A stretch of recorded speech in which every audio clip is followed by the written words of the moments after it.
Welcome to the Fighting on Film podcast, the podcast all about classic and obscure war movies, from the Normandy landings to the days of chivalry and swords. If it's been captured on film, we're going to try and cover it. I'm Robbie of RM Military History. I'm Matthew Moss of Historical Firearms and the Armourer's Bench.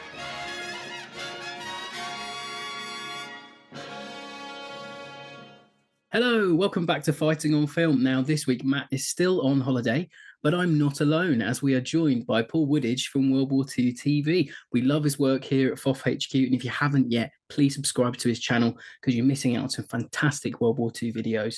Woody, welcome back to the show. Yeah, and since the last time, we've met in person now. I know. We know each other actually have legs. It's so cool. It was amazing. Yeah, we met at We Have Ways Fest. This week, we're going for something a little bit different. So Woody, in his day-to-day, is a bit of a tour guide, a historian. He's got many feathers in his paperboy cap. But today, we're going to be looking at representations of Normandy in film. So if you've listened to the Piet episode, if you've listened to the Vickers Gun episode with Rich Fisher, you'll know the sort of thing we're going to be doing. But before we delve into some cinematic interpretations of what Eisenhower described as the Great Crusade, I want to ask you this, Woody, to lead us in. What does Normandy mean to you? Well, it's my home now, but it's also my life. I mean, obviously I live here, but it's central to everything. It's my home. It's where my friends live. It's my living. It's my family in a way, because I'm now trying to still determine the truth about things, still trying to uncover things, still voraciously reading to try and understand it. You think you know it, but you never do. It's all encompassing, isn't it? Sort of, it gets into every seam and every cranny of your life, it seems. So I think maybe we should start with, it's not the earliest depiction of D-Day on film, but it's certainly up there. So I think we should start with Screaming Eagles from 1956. This is one you put me onto when we planned this episode. It's an interesting one. Yeah, because on the one level, it gets so much really does it well. I mean, the uniforms are good. They're talking about real places. There's a bit when, just like in Band of Brothers, they're under a poncho looking at it with a compass, and it's a real map showing Normandy and Carenton and the railway line, the Douve River, and their D Company 502nd. They've got the hearts on and the helmet ticks on their helmets. The uniforms are pretty good, but the plot is a bit lacking. It's ropey, isn't it? It's a shame, because once they hit the ground in Normandy, I don't think they knew what to do. It sort of gets a little bit, as you said to me on Messenger, you said it's like a cowboy movie when they get on the ground. Yeah, exactly. The plot could be guys in the French Foreign Legion in the 1920s. It could be people moving across the American West, going to a homestead. It's kind of just a plot of an anti-hero who's a bit unlikable, small group of people, adversity, peril, local person getting involved in, and then they save the day and end up where they're going to. It's a journey movie, isn't it? In some ways. I think it sounds too good, because it's not. No, it's not. I mean, it's passable 50s sort of matinee fare. If you watch this as a double bill, I don't think you'd be disappointed. It's got all the tropes of like those 50s war movies, that the American war movies anyway. I'm not sure if the British ones do it as heavily, but you've got your token female character for the men to come in and save. You've got a quite a decent-ish shootout every now and then just to keep your appetite wet. But as terms of saying anything deep about what's happening, it's not really that sort of movie. It's very much like a popcorn flick of its day, I think. Yeah, all the actors, we could list them, but no one's heard Tom Tryon, Robert Blake. They're all TV show actors. And I think it's like a 30-minute TV show they've tried to pad out to an hour and 20 minutes. It could be an episode of Combat. It really could. Yeah, but at the same time, I think it has inspired things further on. There are definitely some scenes in there and their movement through Normandy that you kind of think, did some of the Band of Brothers screenwriters see some of that? Because, I don't know, they must have looked at all the source material there was of how has the 101st Airborne been portrayed on screen, and it's easy to find online. And I wonder whether they just took a few things from it, a few nods here and there, but ultimately it's not really one to kind of seek out on restored Blu-ray. Not really. I mean, I wouldn't. I wouldn't go all in. If you're an absolute aficionado and you have to devour everything, Screaming Eagles, everything 101st Airborne, I wouldn't not recommend it. We've said on the show it would suit our show and tell format, because we wouldn't really want to dedicate a whole hour to it, because I'm not sure you'd get that out of it, but you definitely get like a little, like what we're doing now. But yeah, so moving on. So obviously, I mean, we couldn't do a show on Normandy and not mention The Longest Day from 1962, because I think some people would be very ticked off if we didn't. Yeah, well, you said it yourself. You quoted me in a messenger. I'm quoting you in messenger, and I think you summed it up completely. The looking forward to watching it is better than actually watching it. You kind of think, "Oh, I'll watch The Longest Day," and then you watch it, and the bits that are good get further apart the more times you watch it, and you get the kind of that. Yeah, okay, this guy. You really forget how long some of the in between scenes go on, and you go, "Yeah, there's a good bit coming, but when are we going to get to the good bit?" It does feel that way. It's like the longest film in some cases, but it's this grand epic. I mean, you can't knock it for what it's trying to do in 1962. You're pulling all these big stars. I mean, it's like the Avengers ensemble of its day. You know, John Wayne, Kenneth Moore, Richard Burton, Richard Todd, all these, you know, powerhouses of the time. But then I feel like you miss, because of all these people they're cramming in, they have to give loads of screen time to everyone every 5-10 minutes. It jumps around a lot. There's some plot lines you could just rip out of there and it would become a much tighter film. But then there are these beautifully orchestrated set pieces within there, like the Omaha Beach scene. I watched these scenes back to back today when I was preparing for this show, and I watched the Saving Private Ryan scene, the first 10 minutes, and then I watched the Omaha Beach scene in Longest Day, and I thought, actually, there's a lot of mirroring here. There's a lot of the sequences where the landing craft are coming in. Dude, that's pretty much shot for shot of the start. I mean, I know there's only so many ways you can shoot landing craft coming into a beachhead, and they're obviously going off of stock footage as well. But there's a lot of overlap there, and there's such a grand scene of all these men coming off the beach. You know, it's all extras. There's no trickery, I don't think, anywhere. And then for me, I don't know how you feel. I hope you feel the same way. But the French Commando assault on Ouistreham is just one of the best tracking shots in cinema. It has to be. It's better when it goes wide. When it goes big, it's when it takes the camera away from doing close-ups of the, hey, we've got Richard Burton, let's use Richard Burton. Hey, we've got Robert Mitchum, Kurt Jurgens, whatever it be. It's a much better movie for it. And the memorable scenes to me are the ones where you're watching all the extras more than you're watching the stars, because they go wide. And so the Commando attack, some of the bits in Omaha Beach, the landing of the gliders at Pegasus Bridge, I think is an amazing sequence. Yeah. For all its little bits of obvious models here and there, it's thrilling. The gliders landing is done really well.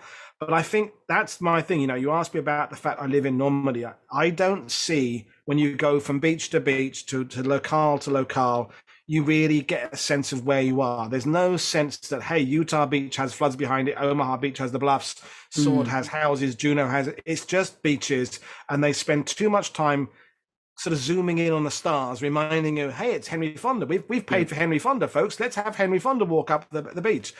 And I know obviously that's also connected with the fact they probably haven't got the extras for all the shots. So they have to bring it in tight for when the extras are not there. But I feel you don't get any sense of the varying geography of the landing beaches. And it's because it was filmed all over the place, filmed in Ile de Ré down in kind of beyond Brittany, and bits in Normandy, bits in the studio, bits here, there, bits. And it doesn't feel very Normandy, except for the scenes when it does suddenly feel very Normandy, like Santa Mary Glees, when it obviously was filmed on location, when it does feel Normandy. So it's very much a mixed bag, and I think I'm with you. If they re-edited it into a tight 90 minutes, or added some new scenes, it could be really good. But a lot of it is just a bit. It can great, not great. That's the wrong word, but it can just feel a bit laborious. It feels like it's just edging along. Does you mean to the next big star? It's like, oh, we've forgotten we've got John Wayne. Quick, go back to see him. Don't forget we've got these people. It does feel that way. But then I think for representing the campaign on screen, obviously it's really important. It's one people always, put a pin in when you're talking about D-Day on film. But then you've got things that don't have any other real cinematic representation. Operation Coup de Main, where the Pegasus Bridge is taken, that's the only time as of to date of recording that someone's tried to replicate that on screen. So There was a lot of things in there that are important. And who doesn't like watching Richard Todd? And that story of him obviously being there as well. It's lovely. It's got these lovely connections. But as a movie on the whole, I mean, maybe we'll save it for when we actually do a full review of it. Yeah, something. You said it.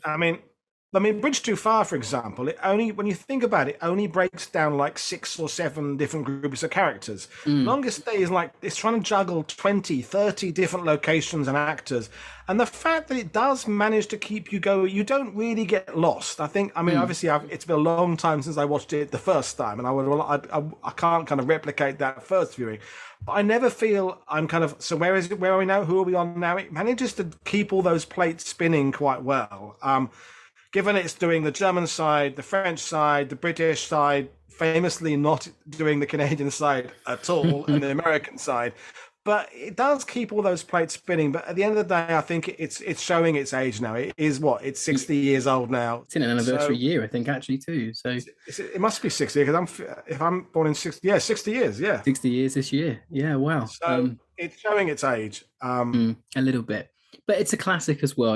And there's a lot to go, and it's, the scenes seem a bit sort of cliched now, but maybe it's the film that started some of the cliches. Could be. And some of the tropes we now know, the kind of comedy character, serious character. I've always felt that as a Brit, that the Brits are kind of in it for comedy value a bit, whereas the Americans are the earnest ones doing the actual fighting and dying. And Kenneth More is showing to be more of a comical character. Sean Connery is more of a comedy character. Michael Medwin, Raymond Wattis, they're all there to kind of get a laugh. Whereas it does seem to me, Henry Fonda's not trying to get a laugh. John Wayne's not in there to do a one-liner then move on. They're the ones about you get those bodies cut down kind of stuff. So I think the British director Ken Anakin didn't get as much of a voice as the American directors in the kind of the edit and the cut. But anyway, we could. And it's based off an American book, isn't it, as well? So that's another issue. True. On the balance, it's good, but yeah, it's good, but it's also bad. I mean, that's subjective, exactly. Isn't it? Yeah. I'm sure there's people who are going to hold it up as some oracle, but that's movies for you. So moving on, I think we seem to be going in a little bit of chronological order. So the next movie we've chosen, and this is a bit of a departure. Now, this one is a little bit more of a what-if type scenario, but it's no less important within the way we sort of maybe represent it on screen. So 36 Hours from 1964, 2 years after Longest Day. And this one, I mean, Woody, do you want to talk us through this one? I've always loved it, and it's James Garner, Eve Marie Saint, and it's right. It's a what if about an officer who is a bigot. He is bigoted. He has the plans of the Overlord invasion, and he's in Lisbon. He gets captured by the Germans, and they want to find out from him where the invasion is coming. And then beyond that, it's a fictitious story.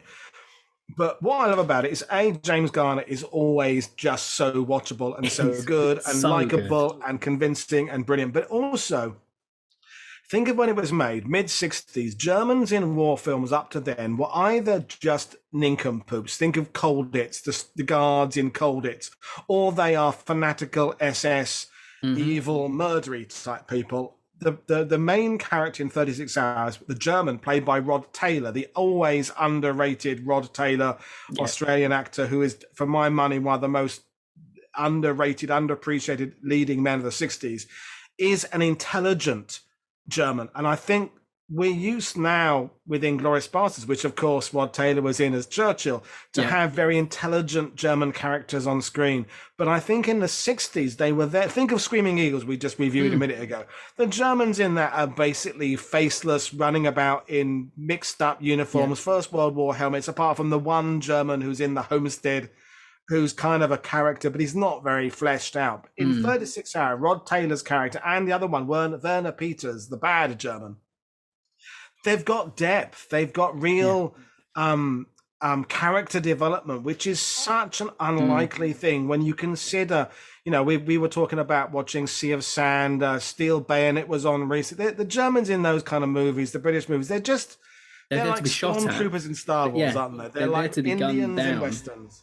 So what did you think of 36 Hours? Because, I thought it was fantastic. I'd not watched it properly before we did this show, and I watched it a couple of nights ago, and it was fabulous. I mean, James Garner is fabulous in whatever he's in, but Rod Taylor's, I mean, it's expert casting. I mean, they bounce off each other so well, you know, and they set up Rod Taylor's character. You sort of like him at the end because he, you know, he knows he's done Garner wrong, and Garner sort of knows he's trying to help him. There's this nice little uneasy friendship that's cast up there. But it's a really, as you say, it's a really interesting portrayal of German officers or just Germans in war movie cinema at the time, because, you know, they have feelings, they have dreams, that they, you know, even the way that when Taylor's talking about the Reich and the evil Nazi doctor is posing as a man called Otto Schultz in the room, and he's like, "Oh yeah, and when we lost the war, the German populace rised up and they killed all the officers, and it was like amazing." And he's saying it to get a rise out of Schultz because he knows he's the fanatical Nazi in the room, and Rod Taylor's not really; he's just trying to do a job. But it is this really, I think after they learn, spoilers, but after they learn about the plot, where the landings are going to happen in Normandy, after that happens, I feel the plot sort of tails off a little bit and they don't know where to go. So it becomes a sort of escape movie. The last 20 minutes takes the shine off what had been a brilliant movie up to then, but they have to conclude it somehow. But for me, as you know, you brought me on as the guy who lives in Normandy, who is the supposed historian thing, is that when you're portraying the invasion of Normandy, what you've got to get across is that actually part of that victory, maybe nearly all of that victory, because of the achieving of complete tactical surprise on the morning of June the 6th. And that's what 36 Hours does. It shows you the vulnerability of the fact that if any point up to D-Day, the Germans had found out where the invasion was going to go, like a week before, not the morning. In the morning of D-Day, it's too late, but a week earlier, for example, and they can start moving tank divisions about, moving air units about, squadrons. It's a potential game changer. And I think that's why, although it doesn't depict the Normandy landings at all, it just mentions them obliquely because the Germans are trying to find out where they're coming. It gets across the importance of the build-up to D-Day, that build-up and how Fortitude and Bodyguard are all running at the same time. And the what if it presents is a plausible what if. It's not. It doesn't go beyond what we know. Lisbon was a place where spies from both sides are moving around.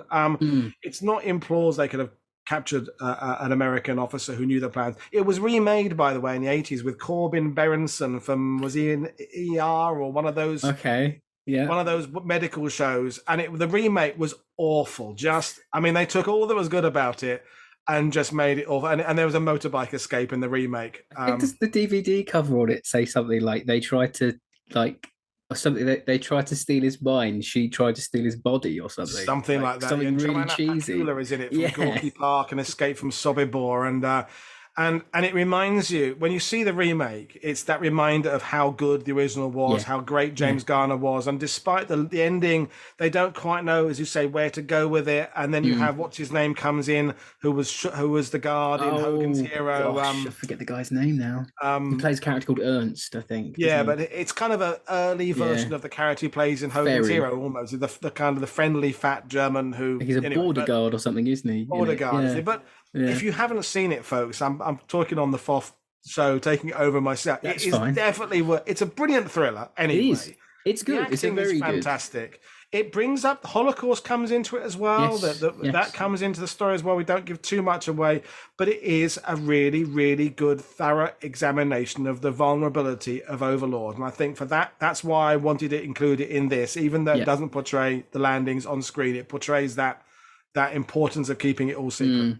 Yeah, I think you're right there, and I think it's something even now. Like, it reminded me a little bit of there's a Stephen King novel. I can't remember the exact the numbers of this title, but it's the Stephen King book about the guy that goes back in time and he tries to stop JFK being killed, and every time he goes back, something goes against him. It was a James Franco thing. FX did a while ago. The book's great, but it reminded me of that, and I was like, this would make, if someone got the rights to it, this would make a perfect series of this secret German unit trying to foil the plans of the Allies, but by doing it in this big elaborate setting. There's surely something more you could do with this plot, these people, and the Allied occupation forces.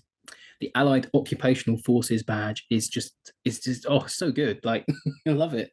It's just great. One of those movies where everything in it it's just really well thought out. But I think moving, it didn't do as well because it's black and white. I think that's its. oh yeah, It's, I don't it, think I think it sort of set it in its era though a little bit more. Maybe I was I seeing think it so. I from mean, that I way. think it's cracking, but I think maybe these days when people are looking for a movie to watch for a family, oh, it's black and white, Dad. I don't want to watch black and white. Yeah, I I mean, get it. Yeah, but it's definitely in my kind of top 5 or 10 kind of thrillers about World War II, and it sometimes makes my kind of top 10 of war films at all because if I've just watched it, it goes in there. Then it it's kind of always the fades way. away again. Because James Garner is just so good, and He's everything a Hollywood sort of star should be at the time. You know, yeah, dashing, got that really cool accent. He just sort of soaks up the role. You know you're watching James Garner, but you can see he's actually acting. He's not just being himself on screen. He's doing a bloody good job. I think it's one of the yeah, things that makes the movie work. exactly. He's not the world's greatest actor, but he's really good, and he's on his A game. Oh, It's yeah. like when Charles Bronson is doing a really good Charles Bronson film. He reaches a level, and then other films go, yeah, you're just phoning it in now, Charlie. You just want to check. Yeah. Yeah, and James Garner is really. I think he was keen on it. I think I think I've read about the fact he was really interested in the subject, and the bits with. It's interesting when you talk about him and Rod Taylor, because to me it's almost like a Columbo episode. It's almost like a little bit, yeah. there's this. They're obviously. I think they were friends. You can get the idea they respected each other, and they're kind of trying to work round each other. Each one's trying to hoodwink the other. And you always feel that when Rob Taylor's going to leave the room, you go, and just one more. That's one thing. Yeah. Yeah. It's not like a Columbo episode, but it kind of is. In that clearly the two actors were enjoying it, and yeah, you can tell. And it makes it a better film. But yeah, no, really, really good D-Day film, even though it doesn't show D-Day in any way at all. No, but important nevertheless. Anyway, so moving on, and the next movie we've chosen to talk about, and maybe we won't talk about this one for too long, but Overlord, 1975. It's a rare British take on a D-Day movie. And it's interesting because it's a movie that sort of shows you its plot in the first 10, 15 minutes, and then it takes you on this ride to get to the end again. It's about this. Rye's doing a lot of heavy hitting there. Yeah, I'm really trying to sort of truncate the plot there because it's all over the place. This one, it's about this young chap who's been enlisted. It's about his training, then about him coming of age, and then he hits Sword Beach and is killed. But it punches you over the head with anti-war imagery and isn't war awful, and it's the innocence of youth trope that I sort of felt from it a lot.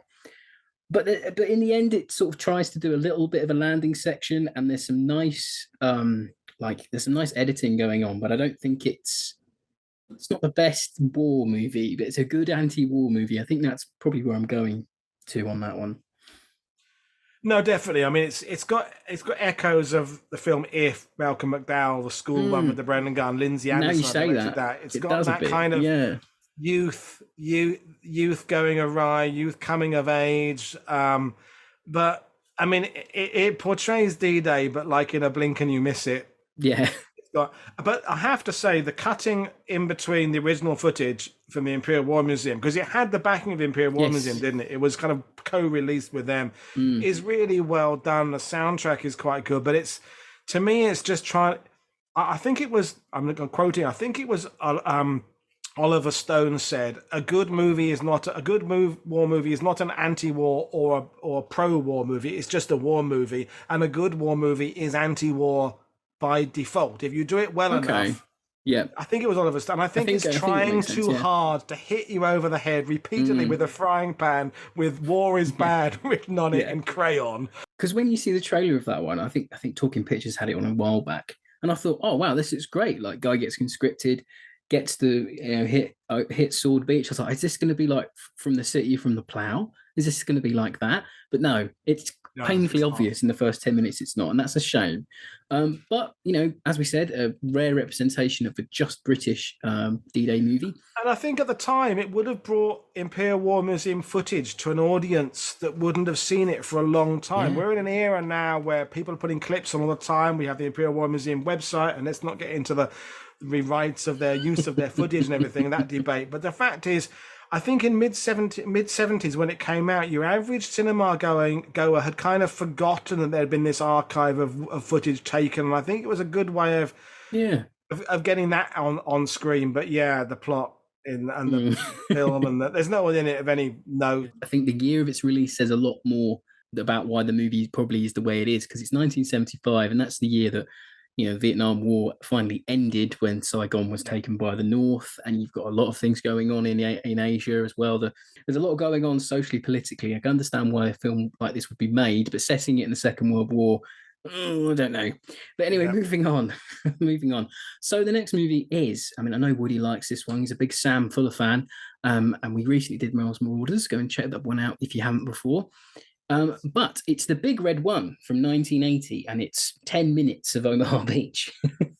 Yeah, well, you said it there, and I realize as people will listen to this, they go, "Oh my God, Woody likes Big Red One," because you mentioned some people really don't just like it; it's like they really hate it, and it's very Marmite, and I get that. And yes, the D-Day scene is awful in the sense of the geography is crap, the obstacles are crap. There's one ship; it's not even a landing craft. Blah, blah, blah. All that, I concede all those points. I concede everything. And yet, and I think this is why I like the Big Red One, is that it is about a squad going to war. It is about the fact the wars are won by 10-man sections in the British Army and squads in the American Army. And that's what it is telling you at its heart. So I think you have to go into it prepared to just ignore all the inaccuracies and just try and get what Sam Fuller was trying to say. And what he was trying to say is about the camaraderie of young men together in combat, and he was in the Big Red One. It was personal to him. Each of the four horsemen, as he called them, are an aspect of his own personality. Because when I had Sam Fuller's biography on my channel, we talked about this, and so each one, Mark Hamill's character, Robert Carradine's character, they all represent an aspect of Sam Fuller's own personality, and that's what it is. It's a study of men in war, and the authenticity is just. Well, there isn't any. Well, yeah, it's for me. I feel like the movie's just a massive shame, because when we did the Merrills episode, you look into Sam Fuller's career, and he really wants to make this movie. It almost feels like this is the reason he got into filmmaking. He obviously films the footage at Frankenau, is affected by that, and then he filmed some Korean War movies in the 50s. He does Merrill's Marauders. He does Merrill's Marauders under the pretense that Jack Warner will allow him to do Big Red One with Warner Brothers with a big, nice budget. Doesn't come about. And then in the late 70s, he independently produces it, and it comes out the way it does. There's things missing. The editing wasn't fantastic, if I remember off the top of my head. At the time, it's re-released in Cannes, in the Cannes Film Festival in 2004 as the reconstruction. Much better received. People sort of know now what he was going for. And I just think it's a shame, because if the industry had allowed Sam Fuller the budget, he would have made the movie he wanted to make, and he's just trying to make the film he can on the budget he's managed to get scratched together. And it's a huge shame. And I think he's also living in the past a little bit as well, casting Lee Marvin.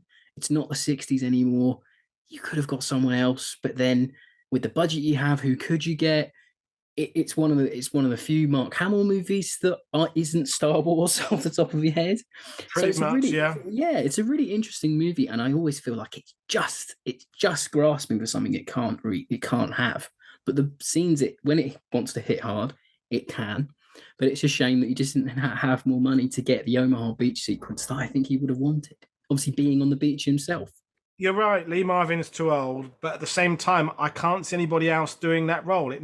Sam Fuller needed to have someone who, like him, had been through the war. We all know Lee Marvin had been there, done it, Saipan. That's very fair. And I can't see Sam Fuller trusting a typical 1980s actor who else would have been, I don't know. I'm trying to think of someone who'd have been big enough. Harrison Ford, maybe. De Niro, maybe. De Niro. I can't see him trusting anybody like that to take his idea that was clearly, as you said yourself, his personal ambition, and it had to be Lee Marvin. Actually, the fact he's too old doesn't bother me, because I think I see beyond it. I see the fact there's a guy who knew how to lead men in combat, and the way he handles the weapon and stuff. And if you ever dissect the Big Red One properly, we should try and get Mark Hamill on first. But that's the dream, isn't it?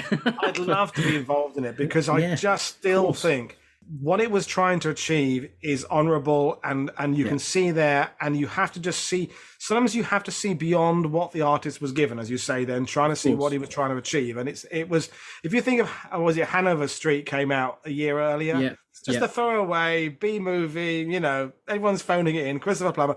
Big Red One was trying to say something, and for that alone, it deserves our credit and our reverence for what he was trying to say. There was a guy who went through World War II and wanted to make a statement about his experiences, and kind of did it. But as I say, as you said, without the budget, without the backing, and it was a compromise. And it's obvious on screen when you watch it, of the compromise is made. It's obvious. Massively. He didn't want to be filming it all in Israel, I think is where he filmed it. He didn't want to be just resorting to using one boat on Omaha Beach. And at essence, it works. But I think you get the gist. And the more you learn about Sam Fuller, the more you read about his past, you can get why he made the movie the way he did. But I think that we'll leave that there for more another day, because I'd love to dissect that one, because I do think it's unfairly treated. And I do think you have to maybe go a little bit deeper before you watch it, and watch the reconstruction, because that's how that movie was meant to be seen, not the original theatrical version, which maybe a lot of people hang their displeasure at, perhaps. Hello, I'm Al Murray, and you're listening to Fighting on Film, the world's #1 war film podcast. So we come to the elephant in the room, and for me, it's a generational thing.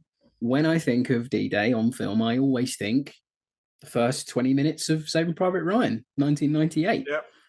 You know, I'm sure I've mentioned the show before, dear listeners, but for me, it was the war film that got me in, not only got me into history, military history, but it got me into the war movie genre, because it was such a huge film at the time for me, as I was, I think, like 6 or 7 when it came out. Oh, now you make me feel old now. I know. I wrote a whole piece about this on the Fighting on Film website, but it was this huge thing. I heard people talking about it on the radio. Older kids were talking about it at school, being like, have you seen this war movie? Or my dad snuck me in. I remember one kid telling us. And then my mum bought it for my dad on video, and they watched it. I could hear them watching it upstairs one day.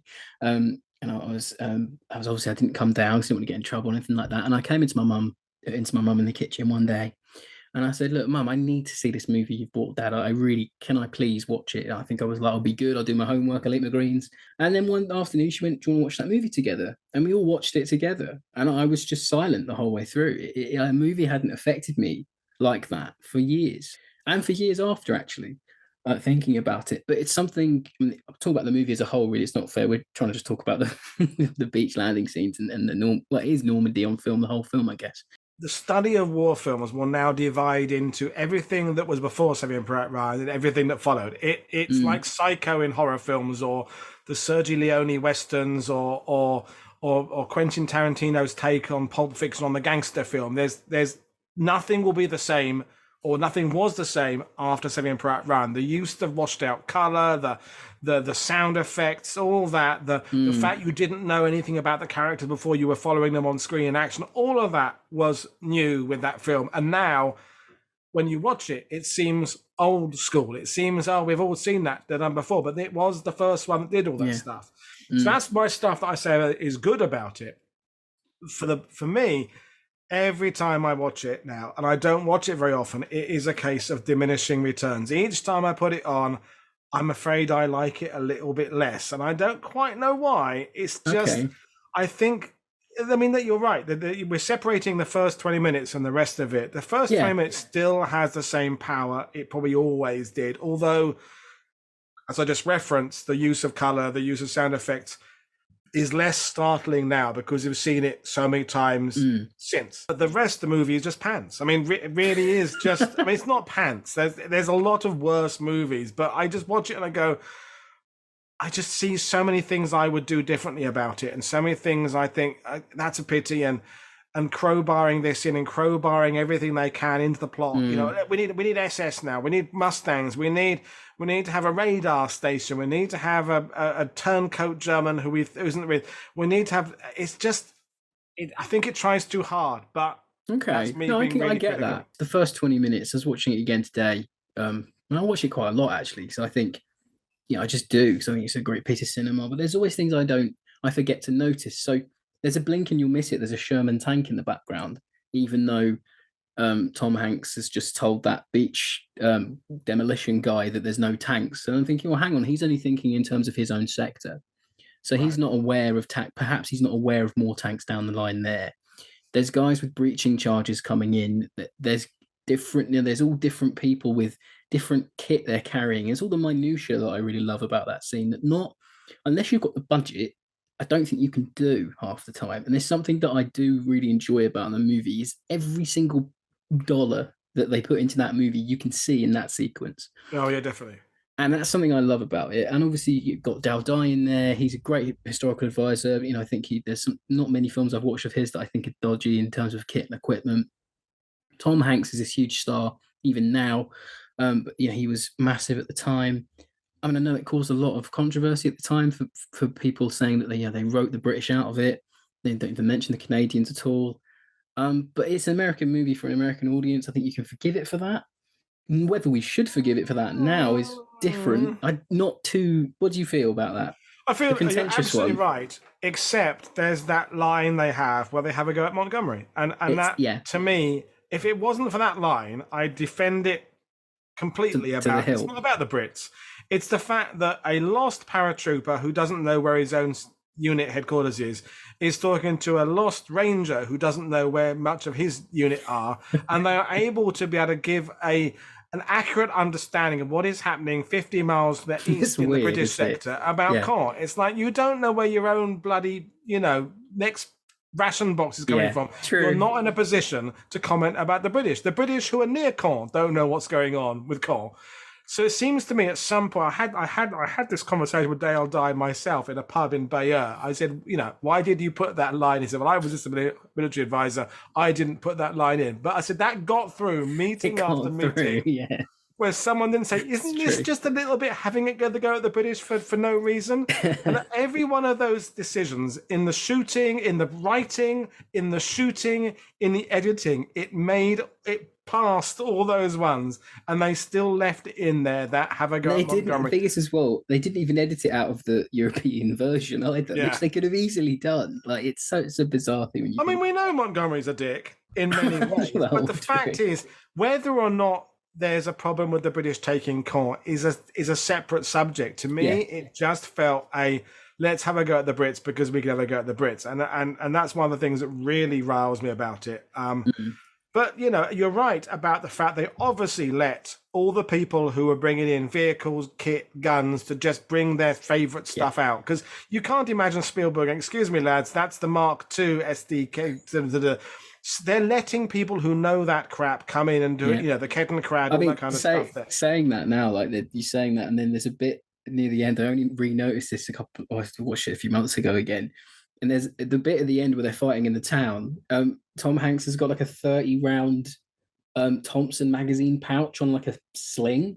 And that's like a really not rare piece of equipment, but it's just weird to see him use it. And I'm like, oh, that's really cool. And like, for the webbing people out there, that's really cool stuff to him to be wearing. And the D-Day, the jerkin thing he's wearing, the assault vest is really cool. There's just like there's lots of stuff in it that they didn't need to put in it. They put in it. And we went, oh, that's really good. There's lots of stuff. It scores. I mean, compared to Big Red One, there's light and day between authenticity. It's what Fuller probably wanted to do. And probably Fuller knew that stuff himself. He probably could say that's the wrong mark, bayonet on that there. But that would have been great, wouldn't it? Watching that with Fuller. Had been something. I mean, but I bet Fuller would have just been angry all through it, going, "That's what I wanted to do that movie, you bastards." Bringing up the descendants of Jack Warner, going, "This is what he should have given me the money for." This is exactly what I tried to do 30 years ago, you wankers. I didn't want the Cadillac for doing Merrill's Marauders. I wanted budget for this. It's. But at the same time, I think, we can't discount how important that movie was, and without that there's no Band of Brothers, without that there's no Pacific, without that there's no Masters of the Air, without that there isn't all this renewed interest, documentary channels, history channel. Probably I wouldn't be doing what I'm doing. The tour guide industry would not be where it is now. But that's something, again, as a Normandy resident, it is not Spielberg's fault at all that every person who goes to Omaha Beach who has seen Saving Private Ryan subconsciously or deliberately kind of runs that scene through in their head when they're standing there. And then we have as tour guides to explain, yeah, well, the reason he didn't put the houses in was because of this, and the reason they changed the angle of the bluffs. And yeah, I know that they chose the big bunkers. I guess it looks better on screen. Spielberg wasn't making that movie for it to be the standard of how Omaha Beach is perceived. Yeah. That's not his fault. But that's what's happened. And if ever I got a chance to meet Spielberg, I go, do you realize how much you have influenced daily and on a daily today, Robbie? I'm sure there were guides on that beach standing there today going, no, the movie did that because of. And that has happened every day, multiple times a day for the last 25 years. And that's I'd be that fault. really annoying person who just stands there going, so where did Captain Miller and the boys land? Where did they go? Exactly. So I'd be that annoying person. So that was a little section there of Normandy movies and their depiction of Normandy on film. And I think after this little jingle, I've got some questions from our patrons for Woody. Hello there, sorry to interrupt. I wanted to let you know that you can now join our supporting cast over on Patreon. As thanks for your support, you'll be able to help us pick films, submit questions for guests, have first pick on brand new and exclusive merch, and much more. Thank you for your support. Now back to the show. So Woody, when we have a guest on, we love to ask some questions and we get our Patreons to send us some. If you want to join the supporting cast, you can do. Please check us out on Patreon. And the first question, it's not actually a question, the first question. It's a bit of a thank you to you, Woody. It's from KD Campbell. And he says, no question, but just want to commend him for his work. His dedication to bringing in so many voices and perspectives of the conflict is really incredible and important. Oh, thank you very much. That's very nice. Yeah, thought I'd leave that in there. Thanks for that, Ken. It was lovely of you. And Brian Williams asks, what are the most common misconceptions from cinematic depictions of D-Day and Normandy? Well, I guess like with books, it's all about the first day. I mean, actually, what we didn't say is how relatively rarely D-Day is actually depicted on screen. The only movie we didn't really cover was D-Day, the 6th of June, which is just not even worth a mention other than the fact it's awful. And it's got Richard Todd in it, but other than that, yeah. Well, I've been a bit mean by calling the episode Normandy on film because most of the movies, apart from SBR and Screaming Eagles, sort of, only depict the landings. They don't go into the actual campaign. It's been a bit mean. Well, that's my point. That's my point. The movies just reinforce, and that's my answer to the question. Movies reinforce the idea that as long as the Allies have gained a beach on D-Day, that's it. We'll be in Germany next week. Hitler might as well be dead now. It's all over by and I think that's the shame, is that Band of Brothers, because of covering the airborne, they leave the Normandy campaign relatively early. And once Carenton has been taken, that's it. They're kind of pretty much gearing up to go back home now, which is failing to talk about the taking of Cherbourg and Saint-Lô and Caen. So that's my I suppose my response is, it doesn't explain that Normandy is a 77-day campaign that had lots more fighting. Like there's no movie about the British trying to take Caen, or there's no Bocage film that's been made with any real merit yet. It's a shame. So the next question is Andrew CG asks, do inaccurate depictions of the events on film or the airbrushing of the Anglo-Canadian contribution irritate you? And he puts in parentheses, I'm thinking of the way this then becomes people's understanding of history, which you then need to correct when guiding them. Well, yeah, but I don't think movies are any more to blame. I don't think we can put all the blame on Hollywood. It's video games as well. It's people who write books. It's part of that, isn't it? You're getting to the whole discussion about the availability and use of public domain photos, in that if you're writing a book about the Brits in Normandy or the Americans in Normandy, it's much easier to write one about the Americans because pretty much all the photos are available online, high resolution, public domain, don't owe anybody a penny to use them. British, it gets into Imperial War Museum, the same with documentary making, the same with filmmaking, etc., etc., etc. So it's not, I think putting it all the blame on the movies is really unfair towards movie makers. It's everybody is part of the tour guides. The tour guides, we're guilty of pushing the American sector because that's what people want. But you get into this chicken and egg thing where people come over, even if they're from Britain. Oh, our friends saw Omaha Beach with you 2 years ago. We want to see Omaha Beach with you. So they do the same tour their friends did. And you can't ever kind of get people back out of their lane to go and see the British sector. So there's many reasons why the Anglo-Canadian sector is overlooked. And movies are one of the reasons, but they are by no means the only reason. Yeah, there was the Juno Beach film that came out. It's more of a documentary. Storming Juno. Juno. Yeah, I haven't seen that myself. It's all right. It's good. It's lacking in budget, and but yeah, it's actually it's better than the Big Red One in terms of its portrayal of D-Day. Fair enough. So that's just bashing the Big Red One so low much. bar, to be fair, but yeah. I mean. Anyway, so AD Bond, he asks, are there any Normandy battles that you would like to see covered in a movie? Well, you said one yourself, Hill 112 and the taking of Caen, the moving at the high ground there, I think would be good. I think genuinely would like to see a movie following a British unit all the way through. So be it Durham Light Infantry or Green Howards or Sherwood Rangers or whoever it would be, but following someone ideally from North Africa, Sicily, Italy, all the way through to Germany in a kind of Band of Brothers kind of way. That was what I'd like to see. I think I'd like to see a good modern film talking about the effect of the war on the French, because I live here and I think the number of civilian losses is kind of forgotten about, and how difficult it is, the occupation. There are lots of great French movies made about the occupation and the complications and the difficulties of day-to-day living, and the fact that Paris is nearly starved out by mid-August, but not in English language. So something about that I think I'd like to see as well. But yeah, that would be good. Yes is the answer, AD. Yes, I would definitely like to see lots of films, and I've got lots of ideas. I mean, I always, just to add my quick 10 pence in, I always wonder why they haven't made Warriors for the Working Day, because I think that would be a fantastic film. Following that tank unit, that'd be brilliant. I thought maybe like James Holland's recent book would have maybe made that come around, but you never know. Well, I think they want it to happen. I think that's what James and others want, is that will become a movie, and that would be fantastic. It'd be great, wouldn't it? Let's see. Let's wait on that one, yeah. And Matthew Moss, our very own host, who's not with us, he asked a question, and he says, of all the incredible individual personal stories from D-Day, which do you think should be adapted into a film? Specifically from D-Day, I suppose Stan Hollis, I think, would be good on Gold Beach. I think maybe Brigadier James Hill and the Parachute Brigade up in the 6th Airborne Sector, something like that would be quite worthy.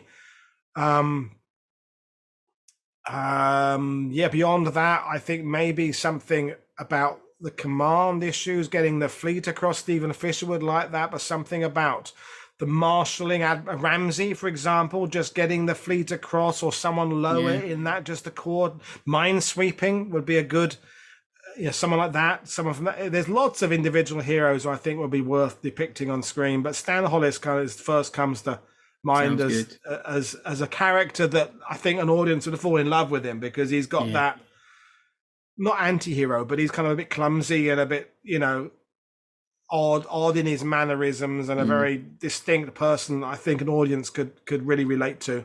Yeah, Mackenzie Crook would have played a good Hollis. Yeah, you've thought about this, haven't you? Yeah. Mackenzie Crook as Stan Hollis. Be good. Yeah, I can see it. Yeah, but it gave Wurzel Gummidge a good crack. I mean, he probably did all right. I think it's interesting that we say, like, because we are British.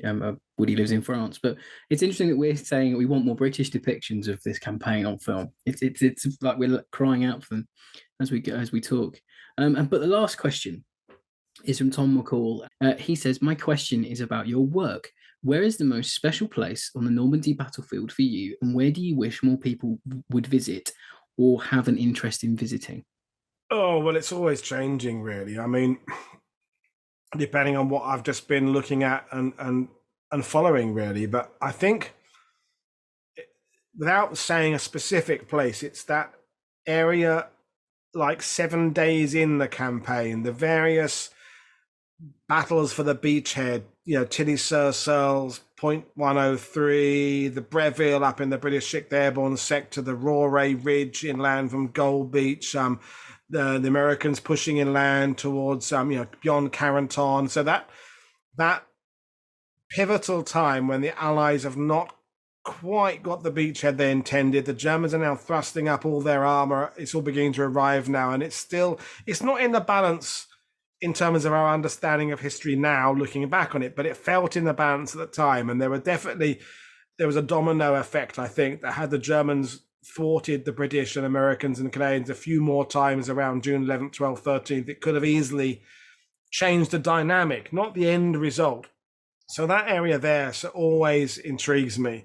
But a single place, I mean, Combon Plain, where my great uncle was wounded, or fought and was wounded, kind of interests me. But it depends what I've been reading about. It changes all the time. There's no one. Yeah. Falaise Gap, I suppose, always draws me. I just love Moissy Ford. I love the I can't say that. I love the juxtaposition. I'm not even trying to say it. I love the contradiction between the beauty of it being a little picnic site and the fact that there's a German army desperately trying to flee out of there, and that contradiction is really cool. Really striking, isn't it? And that's the thing about Normandy as well. When I visited, it was about 10 years ago now, but it's so striking how beautiful the countryside is, and it's really hard to imagine a very hard-fought battle taking part anywhere there. Yeah, definitely. It's so picturesque. It's bizarre. I mean, I guess that's time, isn't it, as well? But sometimes it's really hard to just think, oh my gosh, this poor German army trying to retreat, and they've got typhoons and Spitfires and whatever coming at them. It boggles the mind. It does make you wonder whether Fritz and Karl, while they're retreating, it is amazing, Fritz, how beautiful that church is there with the cornfields in the background. It is quite lovely, isn't it? Whether they ever noticed that, I don't know. But when it is breathtaking. There's times Mag and I are driving out, and you're just realizing, my God, we're so lucky to live here. It's such a beautiful place. And you go from the wheat fields to the bocage to lovely villages with stone walls. But I think it would have been very different in 44. Oh yeah, massively. And I think that brings us to the end of our chat with you. I mean, it's been fantastic talking to you again. We love having you on the show. I mean, I know there's a lot of movies that we know we want to get you back on for, to do a bit more of a deep analysis on when Matt's back. And thanks again to the Patreons for asking the questions. I've really enjoyed this episode. Thanks for joining me, Woody. No, thank you. I've enjoyed it. I mean, what's not to like? Talking about Normandy, talking about films, talking about films I like and don't like. It's great, and it's good, isn't it? And it's surprising, as I said, it's surprising how few times it has come up. I mean, it's You think of how many prisoner of war camp movies, how many just generic desert movies, jungle movies. Normandy, I think, just it feels like it has been covered a lot, but actually it hasn't. Yeah, because when we were making the list, I mean, you run out. I mean, when me and Matt were talking about Dunkirk films the other day, we were trying to make a list of them. There's only 4 we could think of. I'm sure there's more, but you always get these things like, hang on, why aren't there more movies about this campaign? Why aren't there more movies about that campaign? And then we were looking up Korean war movies, and the amount of just like 10 a penny, awful budgeted Korean battle films there are, it's just so bizarre. It's like, why are there loads of them? And then why are there not a lot of this? It's just, the industry's weird. I think that's what it is. I think it was just easier back then to do the kind of generic ones. Let's just set this one in a jungle, a desert, a field. And when you get to Normandy, I suppose the level of expectation is, I mean, there's a lot, Normandy, right? You're talking about, 1.5 million Allied soldiers came through Normandy. So there's a lot of people who've been watching movies in the 50s, 60s. No, it wasn't like that. It didn't look like that. Whereas the desert movies were easy to film in Hollywood, weren't they? Or Wales, like nine men in like Wales. 9 men, the beach. So people, a bit of sandy open ground is a bit of sandy open ground, isn't it? Whereas Normandy, you've got that. I was there. It wasn't like that. So you've got to have a bit of budget, haven't you? You've got a bit of budget to do Normandy. There's the message out there. If you're budding, that's true. It's probably better to start North Africa and then move to Normandy with your second or third epic. Or set it in the bocage. You just film it in the woods. No one will know. It's a lot easier. Think beyond the beach. I always, that's probably a good thing to end on. But anyway, Woody, thanks for joining us. And next week, that's my pleasure. And next week, I think Matt will be back. As always, you can follow the podcast on the various social medias. And check out fightingonfilm.com, where you can find the entire back catalogue of the podcast. And who knows, maybe you'll have a FOF binge and catch up from the very first episode until now. So until next time, bye-bye, everybody.